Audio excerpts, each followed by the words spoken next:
Hello friends, welcome back to my YouTube channel 10 Akash. आज मैं लेके आया हूँ आपके लिए चतुर्भुज। चतुर्भुज क्या होता है इसके बारे में सब कुछ बताया जाएगा। आपको 15-16 पॉइंट बताए जाएंगे जिससे कि आपको चतुर्भुज बिल्कुल क्लियर हो जाएंगे। ऑल टाइप्स ऑफ चतुर्भुज आपको पता चल जाएंगे। तो देखिए यहाँ पे ये जो आकृति बनी हुई है ये एक चतुर्भुज की आकृति है। चतुर्भुज वो आकृति होती है जिसकी 4 भुजाएं हों। आपको पता ही चल रहा है, चतुर मतलब 4 और भुज मतलब भुजाएं, ठीक है। तो चतुर्भुज यहाँ देखिए ए बी एक भुजा, बी सी दूसरी भुजा, सी डी तीसरी भुजा और डी ए चौथी भुजा। इस तरीके से इसकी 4 भुजाएं होंगी। चतुर्भुज के शीर्ष भी 4 ही होते हैं। देखिए ए शीर्ष, बी शीर्ष, सी शीर्ष और डी शीर्ष। इस प्रकार से इसके जो शीर्ष होंगे वो भी कितने होंगे? 4। इसके बाद 2 पॉइंट मैंने बता दिए चतुर्भुज की भुजाएं, चतुर्भुज के शीर्ष, यहाँ से आप देख पा रहे होंगे। तीसरा जो पॉइंट है वो पॉइंट है इसका चतुर्भुज की सम्मुख भुजाएं। सम्मुख भुजाएं क्या होती हैं? तो देखिए जो सामने की जो भुजाएं होती हैं, आमने सामने की भुजाएं, उनको हम सम्मुख भुजाएं कहते हैं। तो यहाँ पे ए बी और डी सी, ये जो 2 भुजाएं हैं ए बी ये और डी सी, ये दोनों भुजाएं क्या होंगी? इसकी आमने सामने की भुजाएं होंगी, यानी कि सामने की भुजाएं होंगी या सम्मुख भुजाएं होंगी, ठीक है। और दूसरी जो हैं वो ए डी और बी सी, ये जो हैं ये भी क्या है? आमने सामने की ही भुजाएं हैं, ठीक है। तो इस प्रकार से इन्हें क्या कहेंगे हम? सम्मुख भुजाएं, ठीक है। और चतुर्भुज की आसन्न व संलग्न भुजाएं, चौथा पॉइंट है। आसन्न व संलग्न भुजाएं क्या होती हैं? वे भुजाएं जो मतलब संलग्न यानी एक दूसरे से जुड़ी हुई हों। आसन्न मतलब एक दूसरे से जुड़ी हुई हों। इस प्रकार की भुजाओं को हम आसन्न या संलग्न भुजा कहते हैं। तो यहाँ पे जो है ए डी और ए बी, देखो यहाँ से बता दूँ मैं, ए बी बी सी, देखिए ए बी बी सी ये दोनों मतलब आसन्न या संलग्न भुजाएं हैं। इसी प्रकार से बी सी और सी डी ये दोनों भुजाएं, ठीक है। इसी प्रकार से डी सी यानी सी डी और डी ए, इसी प्रकार से डी ए और ए बी, ठीक है। इस प्रकार से ये 4 इनके युग्म बनेंगे जिनसे आप देख सकते हो, ठीक है। इस प्रकार से जो चतुर्भुज की जो सम्मुख भुजाएं मतलब आसन्न या संलग्न भुजाएं आप समझ गए होंगे। इसके आगे चलते हैं चतुर्भुज के कोण। देखिए चतुर्भुज के जो कोण होते हैं वो प्रत्येक चतुर्भुज के 4 अंतःकोण होते हैं और चतुर्भुजों के चारों अंतःकोणों का योग 360 डिग्री होता है। मैं यहाँ से बता दूँ, देखिए ये जो कोण है 1 2 3 और ये 4, तो इस तरीके से जो इसके टोटल अंतःकोण कोण मतलब अंदर के सारे कोण, इनको बोलते हैं अंतःकोण। तो ये कितने हो गए? 4। इसमें जो इसके जो विकर्ण होते हैं वो 2 विकर्ण होते हैं चतुर्भुज के, एक ये वाला और एक ये वाला, ठीक है। इनको भी आगे डिस्कस करेंगे। तो हमने यहाँ पे बताया कि प्रत्येक चतुर्भुज के 4 अंतःकोण होते हैं। चतुर्भुज के चारों अंतःकोणों का मान 360 डिग्री होता है। मान लीजिए चतुर्भुज के चारों अंतःकोण ये हैं, angle A plus angle B plus angle C plus angle D, तो ये होंगे आपके 360 डिग्री। इनका जो योग होगा 360 डिग्री होगा। इसमें आगे चलते हैं तो छठा जो नंबर है वो है चतुर्भुज के सम्मुख कोण।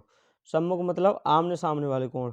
एंगल ए और एंगल सी को हम सम्मुख कोण कहेंगे, एंगल बी और एंगल डी को भी हम सम्मुख कोण कहेंगे। जैसा कि हम यहाँ पर देख सकते हैं कि एंगल ए और एंगल सी सम्मुख कोण है, एंगल बी और एंगल डी आपके सम्मुख कोण है। इसमें आगे चलते हैं अब हम चतुर्भुज के क्रमागत कोण। क्रमागत कोण क्या होते हैं? जो क्रम वाइज कोण हैं उन्हीं को क्रमागत कोण कहेंगे। जैसे कि यहाँ पे देख सकते हो एंगल ए और एंगल बी क्रमागत हैं, इसी प्रकार एंगल बी और एंगल सी क्रमागत हैं, इसी प्रकार से एंगल सी और एंगल डी क्रमागत हैं, इसी प्रकार एंगल डी और एंगल ए क्रमागत हैं। तो इस प्रकार से हम जो बोलेंगे क्रमागत कोण क्या होंगे, वो ये होंगे एंगल ए एंगल बी, इसी प्रकार angle B angle C angle D और एंगल ई। ए होगा ये, न कि ई कहाँ से आ जाएगा, ठीक है। तो इस तरीके से होंगे। इसके बाद है चतुर्भुज के विकर्ण। विकर्ण क्या? ए सी और डी बी हमने बता दिया। यहाँ पे देखिए ये ए सी और ये डी बी या बी डी कह लो, ठीक है। तो इस प्रकार से इसके ये विकर्ण होंगे, ठीक है। अब इसके बाद नोट पॉइंट देख लीजिए। इसमें नोट पॉइंट है एक जो आपके बेनिफिट होगा कि किसी भी n भुजाओं वाले बहुभुज के n अंतःकोणों का योग निकालना हो यानी कि जो अंतःकोण होते हैं एन भुजाओं वाला, जैसे 2 भुजा का, 4 भुजा का, 6 भुजा का, 10 भुजा का, कितनी भी भुजाएं हों उसकी, बहुभुज, बहुभुज मतलब जिसकी बहुत सारी भुजाएं हों, उसके लिए ये फॉर्मूला लगाएं आप, उससे उसके अंतःकोणों का योग निकल के आएगा। देखिए n-2 इंटू 180, एन मतलब भुजाओं की संख्या, n-2 यानी भुजाओं की संख्या -2 गुणा 180, ये करने पर उसके टोटल अंतःकोणों का योग निकल के आ जाएगा। चलिए अगले पॉइंट नंबर 9 पर चलते हैं हम। तो ये है टाइप्स ऑफ क्वाड्रिलेटरल्स, यानी कि चतुर्भुजों के प्रकार, ये कितने प्रकार के होते हैं उसके बारे में बताया जाएगा। तो इसमें देखिए जो नंबर 10 पे आपका है समलंब चतुर्भुज।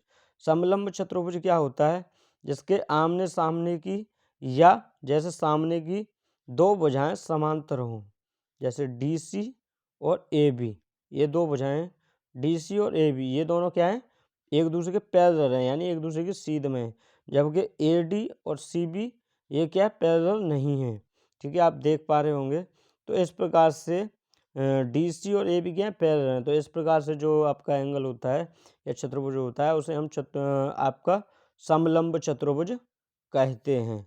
ठीक है, देखिए दोस्तों, अब अगला जो पॉइंट है वो आ गया 11वां पॉइंट। 11वां पॉइंट क्या होता है, क्या है, समद्विबाहु समलंब चतुर्भुज। समद्विबाहु समलंब चतुर्भुज, इससे ही समझ पा रहे होंगे आपने समलंब चतुर्भुज पढ़ा अभी। उसके बाद समद्विबाहु, समद्विबाहु मतलब जिसकी दो भुजाएं समान हो, और वो भी कौन सी, जो एक दूसरे के पैरेलल नहीं है। असमांतर, असमांतर भुजाएं लंबाई में बराबर हों, ये दोनों असमांतर हैं, ये दोनों लंबाई में बराबर हों, ये दोनों क्या है, समांतर हैं। ठीक है, असमांतर भुजाएं जो लंबाई में बराबर हों तथा समांतर भुजाओं से बनने वाले कोण दोनों कोण बराबर हों। यानी कि ये जो असमांतर भुजाएं हैं, जो समांतर भुजा के साथ जो एंगल बनाए वो भी सेम हो, और जो असमांतर भुजाएं वो भी सेम हो। तो इस प्रकार की कंडीशन से जो समलंब चतुर्भुज बनता है, इसको बोलते हैं हम समद्विबाहु समलंब चतुर्भुज। इससे आगे चलते हैं हम। आगे आपका समांतर चतुर्भुज। समांतर चतुर्भुज के बारे में हम पढ़ेंगे, जिसकी आमने सामने की चारों भुजाएं समांतर हों।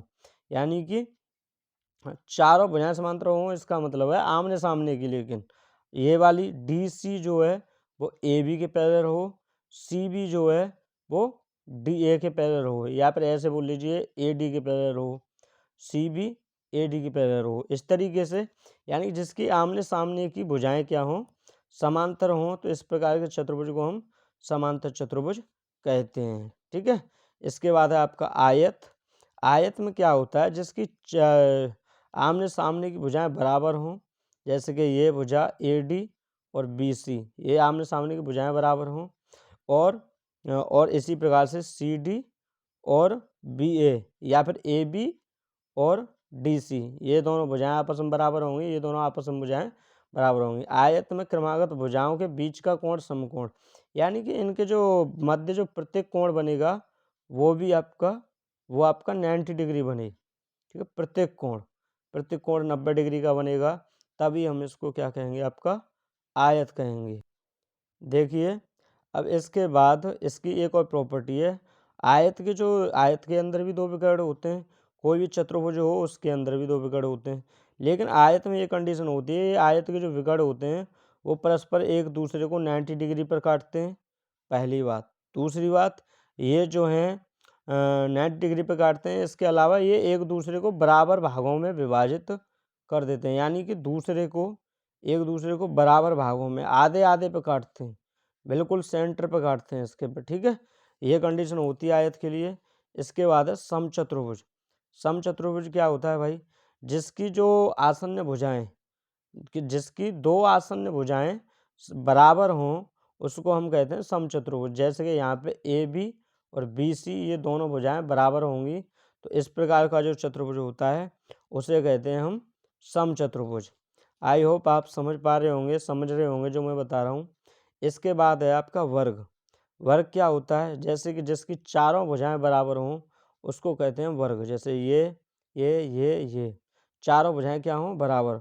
All arms are equal and parallel, यानी कि चारों भुजाएं क्या हों, बराबर हों, और आमने सामने की भुजाएं क्या हों, समांतर हों। इसे बोलेंगे आमने सामने की, आमने और सामने की भुजाएं, ठीक है, क्या हों, पैरेलल। तो इसके बाद है, और इसमें भी आपका प्रत्येक कोण 90 डिग्री का बनेगा। ये इसके भी त्रिभुज जो होंगे, मतलब जो विकर्ण होंगे, विकर्ण एक दूसरे को 90 डिग्री पे काटेंगे। तो ये चीज़ भी आपको समझ में आ गई होगी। तो आगे चलते हैं। समांतर चतुर्भुज की प्रमुख बातें। आपको मैंने समांतर चतुर्भुज बताया था ऊपर, कहाँ गया, ये गया समांतर चतुर्भुज। इसकी कुछ और बातें हैं, उनको मैं आपको बताता हूँ। देखिए, समांतर चतुर्भुज की पहली बात है, समांतर चतुर्भुज का एक विकर्ण उसे दो बराबर भागों में बांटता है। देखिए यहाँ मैं बता दूँ आपको, जैसे कि ये कोई समांतर चतुर्भुज है, यहाँ पर मैंने ये कोई विकर्ण खींचा इस तरीके से, ठीक है, ऐसे कोई विकर्ण खींचा, तो इसका जो टोटल एरिया होगा पहले का, इस वाले भाग का और इस वाले भाग का, ये दोनों भागों का एरिया जो होगा वो इक्वल होगा, यानी कि समान, बिल्कुल बराबर दो भागों में बांट दिया इसने ऐसे, ठीक है, विकर्ण ने। ये बात है, पहली कंडीशन ये बताई थी समांतर चतुर्भुज में। दूसरी कंडीशन जो है आपकी वो ये है कि समांतर चतुर्भुज में आमने सामने के कोण व भुजाएं बराबर होती हैं, यानी कि इसमें आमने सामने कोण यानी ये एंगल और ये एंगल आपस में बराबर होंगे, और ये एंगल और ये एंगल भी आपस में बराबर होंगे, और आमने सामने की भुजाएं भी क्या होंगी, बराबर। जैसे ये भुजा इस भुजा के बराबर होगी, और ये वाली जो भुजा है वो इस भुजा के बराबर होगी। मैंने इसको एक एक से प्रदर्शित किया है, इसको दो दो डैश से प्रदर्शित किया है, आप समझ गए होंगे, मैं समझता हूँ। तो इसके बाद तीसरी कंडीशन है इसकी, इसके विकर्ण एक दूसरे को समद्विभाजित करते हैं, यानी कि जो इसके डायगोनल हैं, विकर्ण हैं, जैसे ये पहला विकर्ण ये हो गया, दूसरा विकर्ण मान के चलिए मैंने ये खींच दिया इस तरीके से, ठीक है, तो ये एक दूसरे को बराबर दो भागों में बांटते हैं, यानी ये भाग और ये भाग दोनों बराबर होंगे, ये भाग और ये भाग भी आपस में बराबर होंगे, यानी बराबर दो भागों में बांटते हैं। अगर आपको मेरी वीडियो, आपको ये मैंने बता दिए 16 पॉइंट, और ये एक्स्ट्रा है जो है 16 पॉइंट बता दिए मैंने आपको। अगर मेरी आपको वीडियो अच्छी लगी हो तो मेरे चैनल को सब्सक्राइब करें, वीडियो को शेयर करें, और वीडियो को लाइक करें, और कमेंट करें, बताएं कि इसमें क्या अच्छा और करना चाहिए मुझे। आपका सहयोग ही मुझे आगे बढ़ाएगा, इसलिए यहीं विराम लेते हैं। जय हिंद, जय भारत, वंदे मातरम, भारत माता की जय, राधे राधे जी।